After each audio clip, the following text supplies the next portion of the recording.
Alright, boys and girls, in this video we are talking about the law of sines. Now, here's the thing with trig, right? Trig is usually and always done with a 90-degree triangle where you can find either a missing angle or a missing side. So the question becomes, what happens when you don't have a 90-degree angle, right? This is clearly obtuse. You can't make a corner here and both of these are acute. What do you do?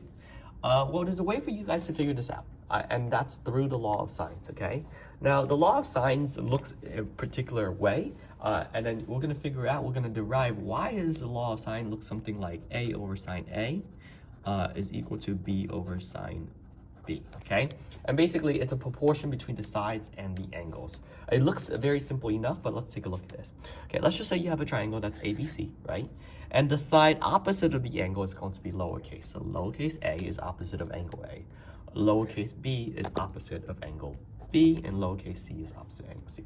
Now, we kind of want to use trig, and we have here sine, but where are we going to get a right triangle? Well, the answer is quite obvious. You can make a right triangle by just dropping something known as the altitude. And you've seen this before. The altitude is always perpendicular, right, to the base of the triangle. So there we go. Now, let's just call this altitude the height, h, okay?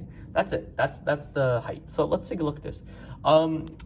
Now that we have this, we can actually do some math here, right? We can actually use trig, because if you do sine A, right, sine A, it'll be opposite over hypotenuse, right? So we'll do this. Sine A is equal to h, the height, over b. Okay, that's pretty interesting. And actually, let's solve for h. Well, actually, let's give me a second, and then I'll do this. Sine b, right, is equal to opposite over hypotenuse, so h over a. So, and this, I'll call it ht for height so that you don't confuse it with hypotenuse, okay? What's interesting is both of these formulas have height in them. So let's actually solve for height first, okay? If I'm solving for a height here, I'm going to be cross multiplying. So ht height is equal to sine A times b. Okay, pretty straightforward, right? Cross multiply. If I solve for height here, ht, right, is equal to a sine b. Okay, and so what is this saying? Your height can be sine A times b, and your height can also be a times sine b.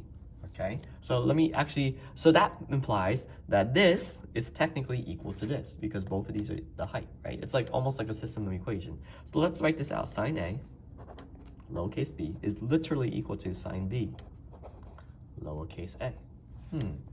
So what's the last thing that I can do here to make it more understandable?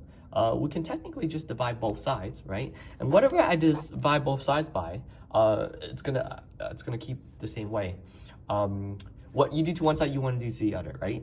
And so the way that I kind of want to do this is I want to divide both sides by sine A, sine B, just so that we can reorganize things, okay? And what is it that happens when we divide both sides by sine A, sine B? Well, here on this side, sine A and sine A cancels, okay? And on this side, sine B and sine B cancels. And what are we left with? Oh, we're left with B, right, over sine B is equal to A over sine A. And this becomes the basis for understanding what the laws of sine look like, okay? The corresponding sides is all on top of the corresponding angles,